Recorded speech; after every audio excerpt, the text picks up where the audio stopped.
This is commonly known as the graveyard slot. The slot that comes after lunch when everyone's feeling kind of mellow, a little bit full of food, full in your head with ideas, full of connections with new people, full of great conversation. And I'd also like to add my voice of applause and gratitude to the organizers of this wonderful, wonderful day. Lynette, Wendy, what a great idea.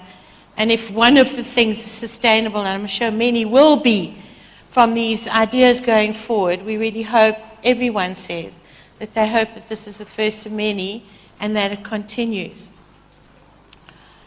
A couple of weeks ago, I was sitting in a hospital ward with my husband. My son was in the bed, he's 13 years old, and we were waiting for him to undergo some relatively minor dental surgery. It was early in the morning, and we'd rushed out of the house as usual, always late, forgetting a few things.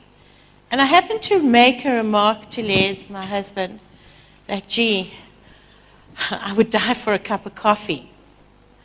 And within a few minutes, he came back with a steaming cup of coffee and handed it to me. And inadvertently, without even thinking about it, I suddenly teared up and I became emotional. And I became a participant and an observer in my own life and looked at myself and I thought, what is going on? And I realized very quickly in that moment that I had been dealing and I was propelled into a part of my other life where I was dealing with a family through mediating an acrimonious divorce, a pretty bitter, twisted and devastating divorce case which had been ongoing for a while. There were 4 children involved, where at times I doubted whether the wish to destroy the other adult partner was almost greater than they had for the love of their children.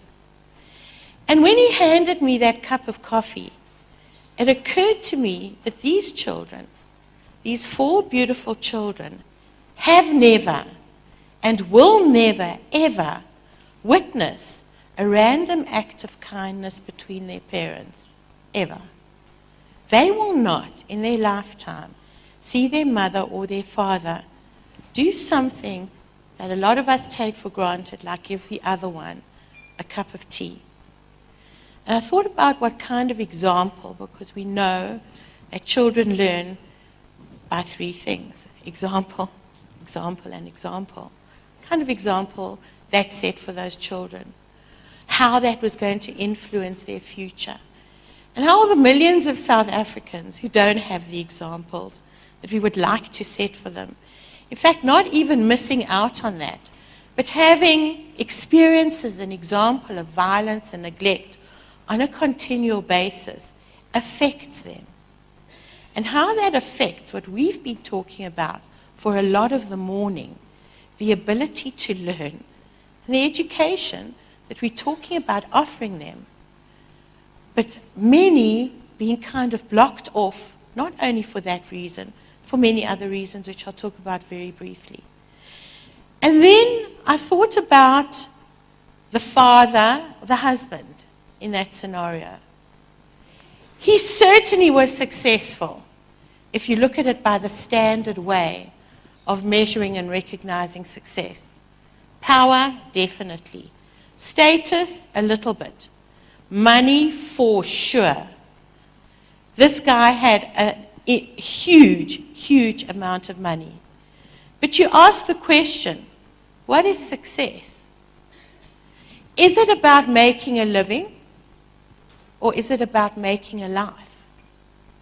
And when you look at the people who are recognized as being successful, even by traditional standards, let's say you take the 10 most successful or wealthiest people in the world, including Branson, Steve Jobs, Microsoft, Bill Gates. How many university degrees do you think there are amongst those 10 recognized people? Who would like to suggest? 0. Someone says 0. Actually, there are only 3. So I'm certainly not saying at all that we shouldn't be talking about education and about all the other things that have formed the central discussion of what we're talking about today. But what I am saying is that through a huge amount of ongoing research about people who've made it, it's not always the ones who have the university degrees or who have had the privilege of the best education. There are other skills that are identifiable. And the good news about them is that these skills can be learned. And we can develop programs pretty easily, without too much difficulty, by recognizing and helping the development of these often non-cognitive skills and attributes that are going to augur well for personal success, society success, and sustainable South African success. And what about our sister? What about the mother? What about the wife in this occasion? How come she's been in this relationship where she has lost her voice, where she can't decide how she will and will not be treated by anyone, where she's unable anymore to author her own life, where she functions in a way almost automatically, out of touch with her own wishes and desires, and having very little or a meager sense of personal entitlement because she's been taught and she's learned very, very well that actually her primary role is to be that of nurturer and caregiver, which is wonderful. We don't want to mess with that. But it also means to her that somehow my needs don't count and I need to put them last. And if you look at it, that's not our legacy. It's not our legacy as women at all. Sorry, let me move on from that. Our legacy started off with a story. Some of you might know the story. The story is about Laloba, who's the wolf woman. And the wolf woman is not young, and she's not gorgeous. But she's focused, and she's circumspect, and she lives in the desert. And her role is to seek through the crevices, under the stones, between the little areas of caves, and look for bones of extinct animals, and most particularly the wolf. And her job is to take these bones and construct them into a creature. And bone by bone by bone, she assembles this white, gleaming skeleton. And then when she places the last little paw bone or the tail bone onto the creature, she stands back and she raises her arms in a focused and deliberate manner, and she sings. And she chants, because singing, as we know in African culture, is so much of the voice of the spirit. It's an expression of emotion.